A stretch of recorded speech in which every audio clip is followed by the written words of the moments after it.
नमस्कार साथियों, मैं राजलाल यादव एक बार फिर अपने चैनल टारगेट विथ राजलाल के माध्यम से आप लोगों के समक्ष हाजिर हूँ। तो मित्रों, चलते हैं सामान्य विज्ञान पूर्वावलोकन की श्रृंखला को बढ़ाते हैं और उस श्रृंखला की 13वीं कड़ी के साथ आज मैं हाजिर हूँ और इस 13वीं कड़ी का शीर्षक होगा ध्वनि। तो चलिए चलते हैं, ध्वनि नामक अध्याय से प्रश्न और उत्तरों को लेते हैं। निम्नलिखित कथनों पर विचार कीजिए। निम्नलिखित कथनों पर विचार कीजिए। कम लंबाई की बांसुरी से निम्न आवृत्ति की तरंगें उत्पन्न होती हैं। ध्वनि शैलों में से केवल अनुदैर्ध्य प्रत्यास्थ तरंगों के रूप में प्रगामी होती हैं। तो इन दोनों में से केवल कथन 2 सही है। कथन 2 सही है। चूँकि जो अधिक लंबी बांसुरी से अधिक लंबाई की तरंग दैर्ध्य उत्पन्न होगी, जब अधिक लंबाई की तरंग दैर्ध्य उत्पन्न होगी तो उसकी आवृत्ति निम्न होगी। तो जब बांसुरी की लंबाई लंबी है, जब बांसुरी अधिक लंबी है तो आवृत्ति निम्न होगी, और जब बांसुरी की लंबाई कम है तो उच्च आवृत्ति की तरंगें आएंगी, उच्च आवृत्ति की तरंगें उत्पन्न होंगी। तो इसलिए पहला कथन जो है गलत है। और दूसरे कथन पर विचार करते हैं। चूँकि ध्वनि जो है अनुदैर्ध्य तरंग है, इसलिए कथन 2 सही है। कथन 2 सही है। पराश्रव्य तरंगों के बारे में निम्नलिखित कथनों पर विचार कीजिए। ये कीड़ों को नष्ट कर सकती हैं। ये कपड़ों से धूल हटाकर उन्हें साफ कर सकती हैं। इनका उपयोग बीमारियों के उपचार के लिए किया जा सकता है। ये स्वचालित दरवाजों को नियंत्रित कर सकती हैं। तो जो पराश्रव्य तरंगों के बारे में चारों ही कथन सत्य हैं, चारों ही कथन सत्य हैं। तो पराश्रव्य तरंगों के बारे में चारों कथन सत्य हैं। जो श्रव्य तरंगें होती हैं मुख्यतः 3 प्रकार की होती हैं। पहला होता है अपश्रव्य तरंगें, ऐसी ध्वनि तरंगें जिनकी आवृत्ति 20 हर्ट्ज से कम होती है, अपश्रव्य ध्वनि तरंगें कहलाती हैं। पराश्रव्य ध्वनि तरंगें, ऐसी ध्वनि तरंगें जिनकी आवृत्ति 20 से लेकर के 20,000 हर्ट्ज के मध्य होती है, 20 से लेकर 20,000 हर्ट्ज के मध्य होती है, उन्हें श्रव्य तरंगें कहते हैं। और जिन ध्वनि तरंगों की आवृत्ति 20,000 हर्ट्ज से अधिक होती है, उन्हें पराश्रव्य तरंगें कहा जाता है। पराश्रव्य तरंगों को मनुष्य नहीं सुन सकता, लेकिन पराश्रव्य तरंगों का दैनिक जीवन में बहुत ही उपयोग है। जैसे पराश्रव्य तरंगों की सहायता से कीड़ों को नष्ट किया जा सकता है। इनकी सहायता से कपड़ों से धूल को हटाकर साफ किया जाता है। इनकी सहायता से तमाम तरह की बीमारियों में निदान किए जा सकते हैं, उपचार किए जा सकते हैं, और ये स्वचालित दरवाज़ों को नियंत्रित कर सकती हैं। इनकी मदद से अधिक गहराई पर स्थित वस्तुओं का भी पता लगाया जा सकता है। पराश्रव्य वे ध्वनियाँ हैं जिनकी आवृत्ति 20,000 हर्ट्ज से अधिक होती है, 20,000 हर्ट्ज से अधिक होती है।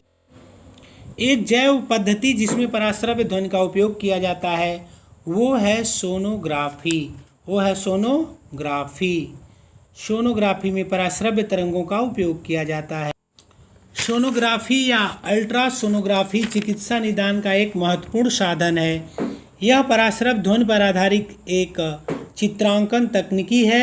चिकित्सा क्षेत्र में इसके कई उपयोग हैं, परंतु गर्भावस्था में गर्भस्थ शिशु के स्वास्थ्य के बारे में जानकारी प्राप्त करना इसका सबसे बड़ा उपयोग है।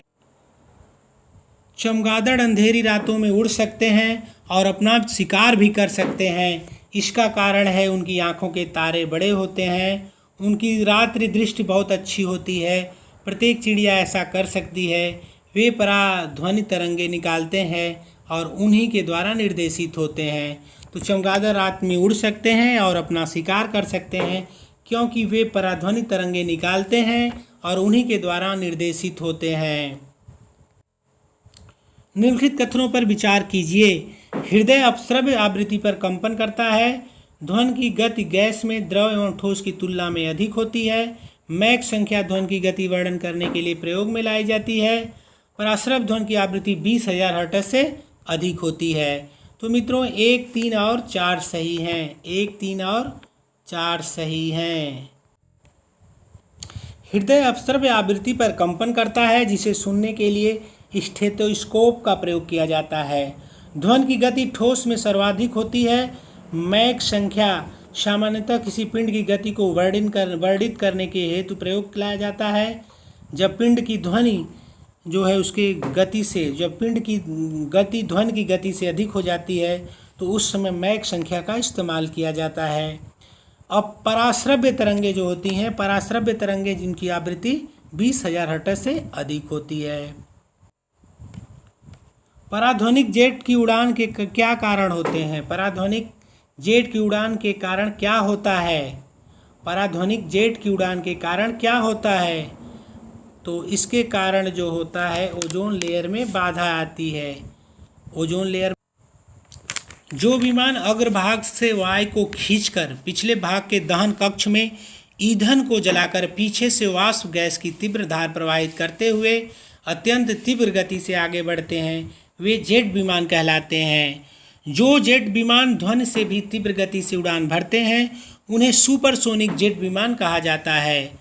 समताप मंडल में वायु विरल एवं दबाव कम होता है, इस कारण यहाँ जेट विमान सरलता एवं तीव्र गति से उड़ते हैं।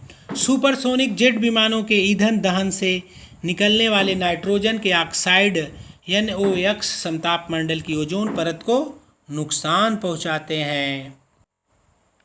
डेसिबल किसे मापने के लिए प्रयोग में लाया जाता है? डेसिमल जो है वातावरण में ध्वनि मापने के लिए प्रयोग में लाया जाता है। डेसिबल इकाई का प्रयोग किया जाता है ध्वनि की तीव्रता को मापने में।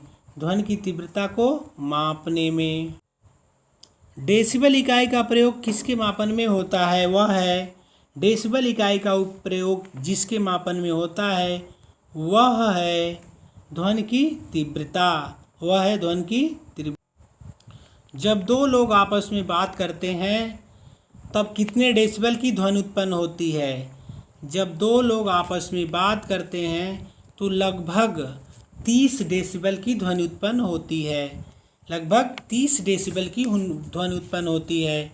फुसफुसाहट में 15 से 20 डेसिबल की ध्वनि, साधारण बातचीत में 30 से 60 डेसिबल ध्वनि, गुस्से में बातचीत 70 से 80 डेसिबल, ट्रक मोटरसाइकिल 90 से 95 डेसिबल और यंत्र कारखाने 100 से 110 डेसिबल, ऑर्केस्ट्रा 110 से 120 डेसिबल और जेट विमान 140 से 150 डेसिबल की ध्वनि उत्पन्न करते हैं। 100 डेसिबल का रॉ या नॉइज का प्रबलता स्तर संगत होगा। 100 डेसिबल का नॉइज का प्रबलता स्तर संगत होगा, लगभग जो होगा संगत होगा।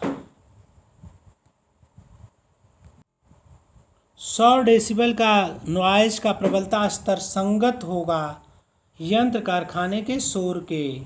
100 डेसिबल का जो नॉइज होगा यंत्र कारखाने के शोर के बराबर होगा। विश्व स्वास्थ्य संगठन के अनुसार एक नगर के लिए सुरक्षित ध्वनि प्रदूषण स्तर है, एक नगर के लिए सुरक्षित ध्वनि प्रदूषण स्तर है वो है 45 डेसिबल। विश्व स्वास्थ्य संगठन के अनुसार एक नगर के लिए सुरक्षित ध्वनि प्रदूषण का स्तर 45 डेसिबल है। मनुष्यों के लिए शोर की सह सीमा करीब करीब होती है। मनुष्यों के लिए शोर की सह सीमा करीब करीब 85 डेसिबल होती है। साधारण बातचीत में ध्वनि की तीव्रता का स्तर 30 से 60 डेसिबल होता है। सोते हुए व्यक्ति को जगाने के लिए 50 डेसिबल की ध्वनि पर्याप्त होती है। 80 डेसिबल के शोर में लगातार रहना हानिकारक सिद्ध होता है। 90 डेसिबल किसी शोर को बर्दाश्त करने की अधिकतम सीमा है। किस स्तर या डेसिबल से अधिक की ध्वनि हानिकारक प्रदूषण कहलाती है?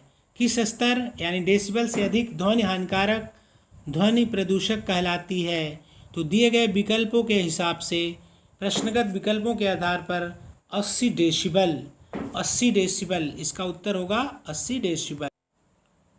मनुष्यों के लिए मानक ध्वनि स्तर है, मनुष्यों के लिए मानक ध्वनि स्तर 60 डेसिबल है। मनुष्यों के लिए मानक ध्वनि स्तर जो है 60 डेसिबल। सामान्य बातचीत के दौरान व्यक्ति का औसत स्तर 60 डेसिबल होता है और हमारे कानों के लिए इतनी या इससे कम ध्वनि उपयुक्त होती है। इससे अधिक डेसिबल की ध्वनि रोम कोशिकाओं को अस्थायी या अस्थायी तौर पर क्षतिग्रस्त कर देती है। एक मजदूर रेल की पटरी पर कार्य करता है। एक मजदूर रेल की पटरी पर कार्य कर रहा था। एक लड़का कुछ दूरी पर अपने कान पटरियों पर रखकर जब मजदूर द्वारा की जाने वाली हथौड़े की आवाज़ को सुनता है तो उसे 2 बार आवाज़ सुनाई देती है। इसका कारण है ध्वनि का वेग इस्पात में वायु की अपेक्षा अधिक होता है। ध्वनि का वेग इस्पात में वायु की अपेक्षा अधिक होता ध्वनि का वेग ठोस में गैस की अपेक्षा अधिक होता है।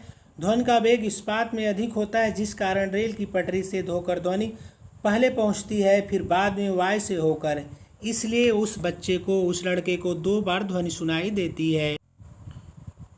तो मित्रों, आज के वीडियो में बस इतना ही। फिर एक नए वीडियो के साथ हाजिर होते हैं। तब तक के लिए नमस्कार।